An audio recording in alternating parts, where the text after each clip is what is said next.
देखिए हर खबर यहीं पर, सब्सक्राइब कीजिए TV9 भारतवर्ष। गलवान घाटी में ड्रैगन को मक्कारी इतनी भारी पड़ेगी, ये जिनपिंग ने कभी सोचा नहीं था। दुनिया चीन की कायरपंती पर धिक्कार रही है। चीन का इंटरनेशनल बहिष्कार जारी है। अमेरिका के बाद ब्रिटेन ने भी चाइनीज कंपनी हुआवे को बैन कर दिया है।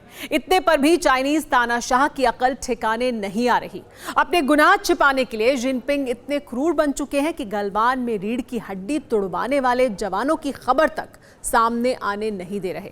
देखिए इस रिपोर्ट में कैसे ड्रैगन कमांडर मुर्दों पर पहरा रखे हुए हैं। जिनपिंग का भैरव मुर्दा ब्रिगेड से फर्जी मुक्त। Galwan valley first hand report. Border पर शैतान दुश्मन का दम उखाड़ने वाले भारतीय शूरवीरों को दुनिया सलाम कर रही है। ड्रैगन के खूंखार सैनिकों की हड्डियां तोड़ने वाले सूरमाओं की जय जयकार हो रही है। तो वहीं चीन के कचूमर बने जवानों की बेअदबी मौत के बाद भी जारी। अब तक ड्रैगन ने गलवान में मरे अपने किसी भी सैनिक को सुपुर्द खाक तक नहीं किया। जिनपिंग को घनघोर अपमान का ऐसा खौफ खा रहा है कि वो अपनी कायर कंपनी से पिंड छुड़ाने का कोई इंतजाम ही नहीं कर पा रहे।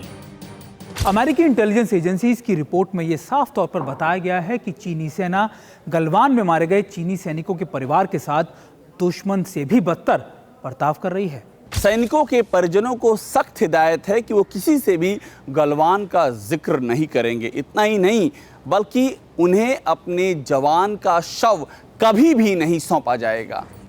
चीन के नागरिक मामलों के मंत्रालय भी इस पूरे मसले पर दादागिरी जमा रहा है।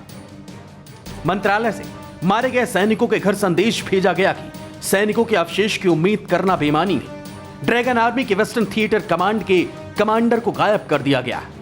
झक्की जनरल झाओ को जिनपिंग ने किसी सीक्रेट ठिकाने में छिपा रखा है। इंडियन वायु ब्यूरो की एयर स्ट्राइक के खौफ में जी रही कायर कंपनी में खलबली इसलिए भी मची हुई है कि भारत ने कमांडर लेवल की बातचीत में साफ कर दिया कि ड्रैगन को अपना तंबू हटाना ही होगा। भारत की 1 इंच जमीन पर भी किसी शैतान की मौजूदगी मंजूर नहीं की जाएगी। रेड आर्मी से चौथी कोर कमांडर लेवल की मीटिंग के दौरान भारत और चीन के बीच 4 मेजर पॉइंट्स पर डिसएंगेजमेंट को लेकर बहुत गहन चर्चाएं हुई।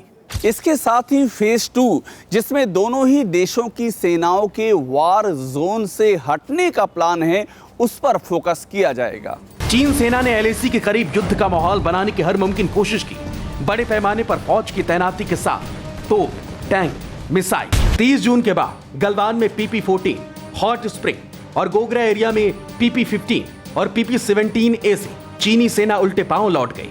मगर धोखेबाज दुश्मन की किसी भी हरकत को हल्के में लेने की भूल अब भारतीय सेना नहीं कर रही। LAC पर जिनपिंग आर्मी के टोटल सरेंडर से कम हिंद के जाबाजों को कुछ मंजूर नहीं।